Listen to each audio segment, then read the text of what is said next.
नमस्कार, मैं Anil Chaudhary, Republic Renaissance News से।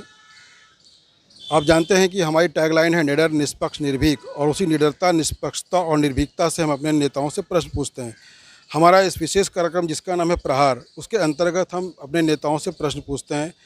आजकल राष्ट्रीय और अंतर्राष्ट्रीय पटल पर कई मुद्दे छाए हुए हैं, जैसे कि अंतर्राष्ट्रीय पटल पर तालिबान का मुद्दा छाया हुआ है और राष्ट्रीय पटल पर देश में किसानों का मुद्दा।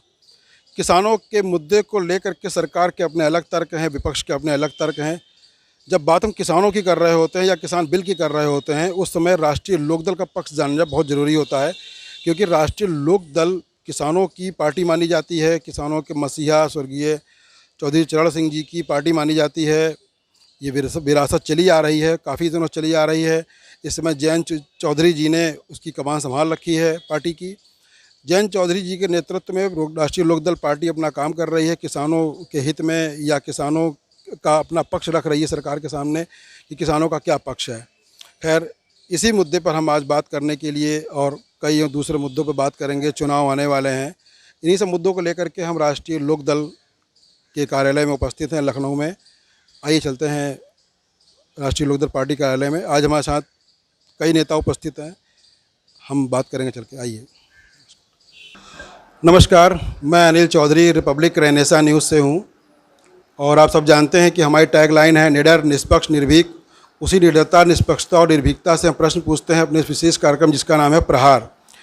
इसी के अंतर्गत आज हम राष्ट्रीय लोकदल में उपस्थित हैं और हमारे साथ उपस्थित हैं डॉक्टर मसूद अहमद, प्रदेश अध्यक्ष हैं राष्ट्रीय लोकदल के, काफ़ी वरिष्ठ नेता हैं राष्ट्रीय लोकदल के और इनका अपना एक सम्मानित स्थान है। आज इनका स्वास्थ्य ठीक नहीं था, लेकिन फिर भी इन्होंने मेरे आग्रह पर आज इन्होंने यहाँ पर इंटरव्यू देने के लिए कहा। सर, इसके लिए बहुत बहुत धन्यवाद करते हैं और आपका आभार व्यक्त करते हैं। शुक्रिया।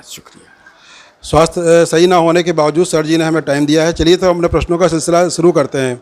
सर, आजकल राष्ट्रीय और अंतर्राष्ट्रीय पटल पर बहुत से मुद्दे छाए हुए हैं, खासकर किसानों का मुद्दा। सर, ये बताइए कि कृषि कानून आपकी समझ में क्यों नहीं आ रहा है? कृषि कानून जो है इस देश के किसानों को बहुत सही तरीके से समझ में आ रहा है। ये कानून जो है जिसने बनाया है वो षड्यंत्र के तहत बनाया है, इसलिए उसके समझ में नहीं आ रहा है।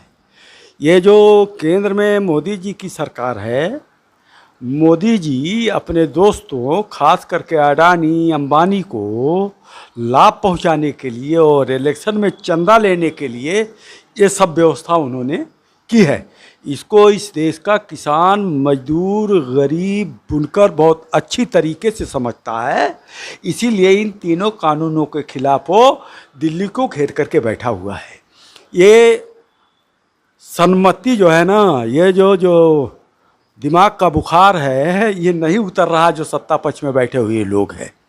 ये सत्ता के मद में अंधे हो गए हैं, इसलिए वो ज़बरदस्ती जो उनके ऊपर लागू होती है वो किसानों के ऊपर लागू कर रहे हैं कि इनके समझ में नहीं आ रहा है। किसान नहीं पढ़ा लिखा है। इस देश का किसान पढ़ा लिखा हुआ है। इस देश के किसान के बच्चे ही इस देश में वकील हैं, इंजीनियर हैं, डॉक्टर हैं, आईएएस हैं, आईपीएस हैं। तो जो किसान के बच्चे IAS, IPS, PCS, doctor, engineer और वकील हैं, वो नहीं समझ पा रहा है। ये मोदी जी जो है इस देश को निचोड़ रहे हैं और उसका अंजाम ये हुआ कि आज ये देश अंतर्राष्ट्रीय पटल पर फिसड्डी हो गया है। इस देश की कोई कीमत नहीं रही इस पूरी दुनिया में अंतर्राष्ट्रीय मैप पर, समझे नहीं आप? इसलिए किसान समझ गया है, किसानों ने तय कर लिया है। अगर उसकी बात नहीं मानेंगे, अगर ये किसानों की बात नहीं मानते, तीनों कानूनों को वापस नहीं करते हैं, तो किसानों को आता है। उन्हीं किसानों ने अपने वोट से मोदी जी को प्रधानमंत्री बनाया है। तो ये आने वाले चुनाव में वही किसान अपने वोटों से मोदी जी को तख्त से उतार करके दिखाएगा, और उसकी शुरुआत योगी जी से होगी, उत्तर प्रदेश से। तो जैसे सर जी कह रहे हैं कि जो है किसान जो है हमारे वहाँ पर किसान पढ़ा लिखा हुआ है, जानकार है किसान, आजकल किसान जानकार है। तो इस मुद्दे पर अगर हम बात करें, लेकिन सर जी एक चीज़ बताइए, सरकार कह रही कि वहाँ पर जो उपस्थित हैं वो तो किसान है ही नहीं। ऐसा है, सरकार को अडानी अंबानी के अलावा कुछ दिख ही नहीं रहा है, समझे कि नहीं आप। इसलिए सरकार तो ऐसी ऐसी बातें कहती है जिसका कोई मतलब नहीं निकलता है। सरकार ऐसे ऐसे कानून बना रही है जिसका इस देश की जनता से कोई भला होने वाला ही, जनता से सरोकार ही नहीं है। ये सरकार आँखों में धूल झोंक करके, जैसे पहले वोट लिया था वैसे फिर जो है धूल झोंक करके आंखों में वोट लेना चाहती हो। अब संभव नहीं है। इस देश का किसान, मजदूर, गरीब, बुनकर सतर्क हो गया है और इनको सबक सिखाने के लिए तैयार बैठा है। सर का कहना है कि किसान बुनकर जो है तैयार बैठा हुआ है। सर एक चीज़ बताइए कि जैसे कि अभी इलेक्शन आने वाले हैं, तो किस राष्ट्रीय लोकदल का पक्ष क्या है, किधर जाएगी? राष्ट्रीय लोकदल जो है इस देश के किसानों, गरीबों, मजदूरों के साथ है, उनके हित के साथ खड़ा है। और राष्ट्रीय लोकदल चौधरी चरण सिंह की नीतियों पर चलने वाली पार्टी है।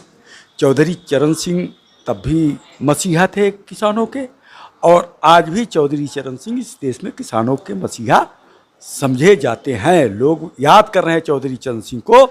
तो राष्ट्रीय लोकदल जो है चौधरी चरण सिंह की नीतियों पर चलने वाली पार्टी है, और उनके उत्तराधिकारी, उनकी विरासत के जो मालिक हैं चौधरी जयंत जी हैं। जयंत जी हमारे राष्ट्रीय लोकदल के आज राष्ट्रीय अध्यक्ष हैं। वो किसानों का हर तरह से समर्थन कर रहे हैं। हम किसानों के साथ हैं और रहेंगे, और चौधरी जयंत जी के नेतृत्व में किसानों की ही तो गरीबों की, किसानों की, बुनकरों की और छोटे व्यापारियों के हितों की लड़ाई लड़ते रहेंगे।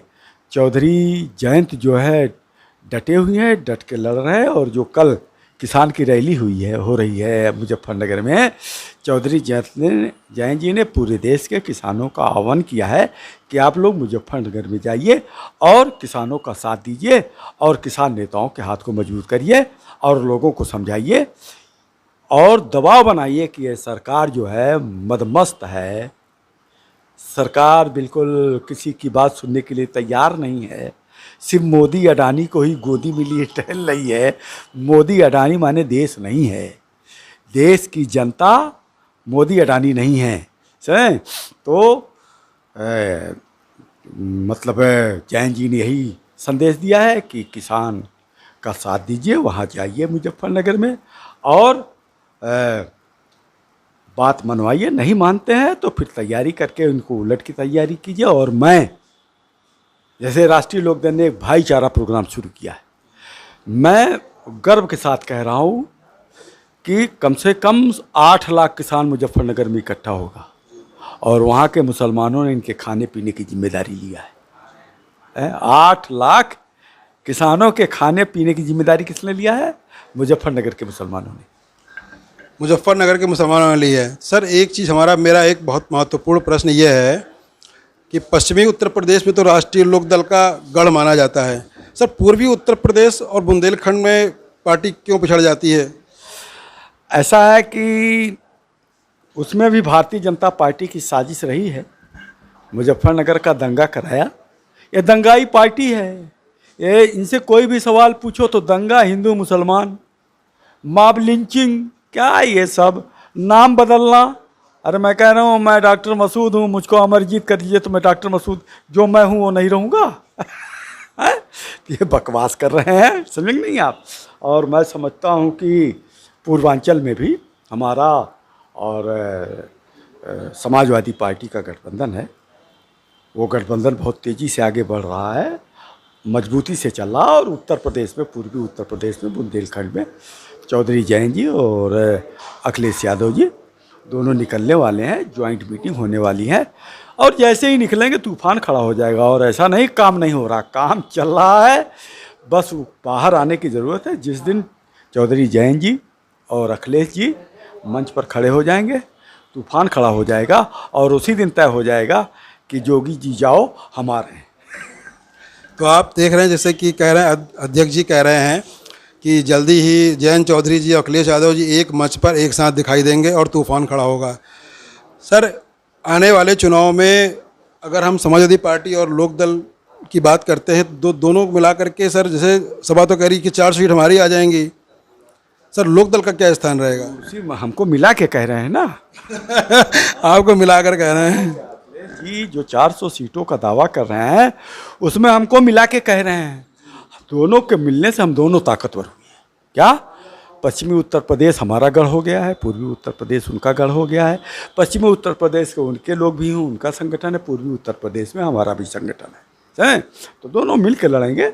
हैं वो भी समाजवादी पार्टी भी पिछड़ों की पार्टी है, दलितों की पार्टी है, अल्पसंख्यकों की पार्टी है, किसानों की पार्टी है, और राष्ट्रीय लोकदल भी किसानों की पार्टी है, और सबको साथ लेके चलते हैं। सर अगर मान लीजिए कि सर मैं एक काल्पनिक प्रश्न पूछ रहा हूँ आपसे कि आने वाले चुनाव में अगर समाजवादी पार्टी सत्ता में आ जाती है तो क्या किसान कानून उत्तर प्रदेश में लागू होंगे? ऐसा है कि ये तो कानून बनाया है केंद्र सरकार ने, तो केंद्र सरकार ने बनाया है तो वही वापस भी करेगी। तो अगर उत्तर प्रदेश में हम सरकार बना लेते हैं तो सभी पूरा हिंदुस्तान ये कहता है कि दिल्ली का रास्ता लखनऊ से होके जाता है। इसीलिए मैंने सर ये प्रश्न किया। तो लखनऊ जब हमारे कब्जा में आ जाएगा ना तो इनको जाना ही पड़ेगा। और मोदी जी को हटा करके जिस शान से उन्होंने तीनों कानून अडानी और अंबानी के हितों के लिए बनाया है, उसी शान से हम दिल्ली पहुंचते ही इस कानून को पलट करके किसानों के हित में काम कर देंगे। तो किसान कानून पलट करके किसानों के हित में काम किए जाएंगे। डॉक्टर साहब ने कहा कि बहुत बड़ा बयान दिया है कि जयंत चौधरी और अखिलेश यादव दोनों ही जल्द ही एक मंच पर एक साथ दिखाई देंगे और तूफान खड़ा होने वाला है। सर हम भी इंतजार करेंगे और बहुत बहुत शुभकामनाएं सर आपको, और बहुत बहुत धन्यवाद सर कि आपने स्वास्थ्य ठीक ना होने के बावजूद हमें समय दिया। धन्यवाद धन्यवाद धन्यवाद। नमस्कार।